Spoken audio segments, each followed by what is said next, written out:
The quest for beauty and a perfect body is beginning earlier for young girls these days. More and more teenagers are willing to do just about anything to measure up to what they see in the magazines, including going under the knife. On tonight's Health Watch special report, Karen Hasby looks at this disturbing trend and offers some alternatives to surgery. A Barbie girl in the Barbie world, life in plastic, it's fantastic. Perfect skin, perfect bodies, perfect faces. These are the keys to a perfect life.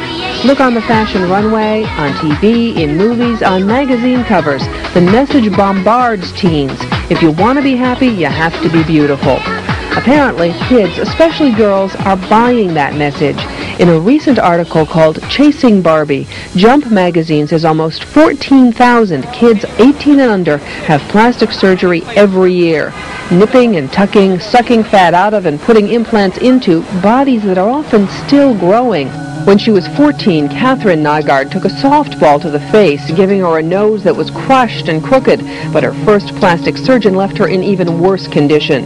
He ended up chiseling half my bridge, the bridge of my nose away, and it was collapsed, and I had worse breathing problems than I began with, and it was just a mess. And I was very unhappy. Catherine eventually came to the Long Island office of Dr. Frederick Lukash. He repaired the damage, and she's delighted with her new look, but the doctor warns that too often teens come to his office for the wrong reasons. Expectations beyond reality. Someone who comes in and perhaps doesn't really want it, but their parents want it because perhaps their parents have had plastic surgery.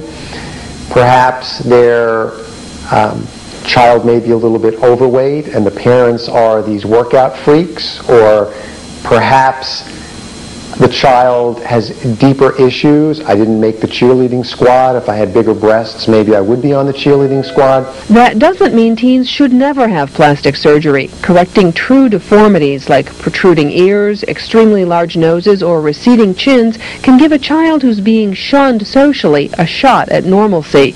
But Lukash warns it's important to find a doctor with pediatric experience and perhaps consider a psychological exam before the surgery to determine true motives. Given that this is such a huge decision, teenagers need to know there are alternatives to going under the knife. Makeup artist Samuel Easton says makeup and fashion tricks can often camouflage what teens regard as their flaws, starting with a good blending brush and a little powder slightly darker than your true skin shade.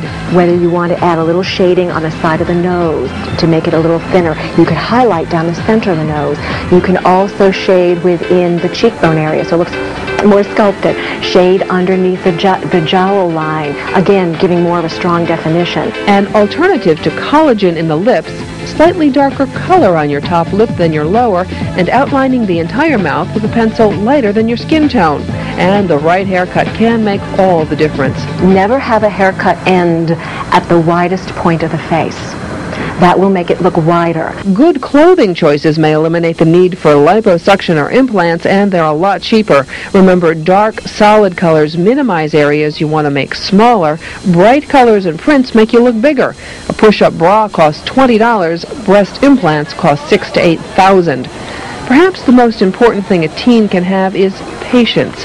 What seems to be a major flaw at 15 may be beautiful at 25. On the Health Watch, Karen Hasby, the WB11 News at 10.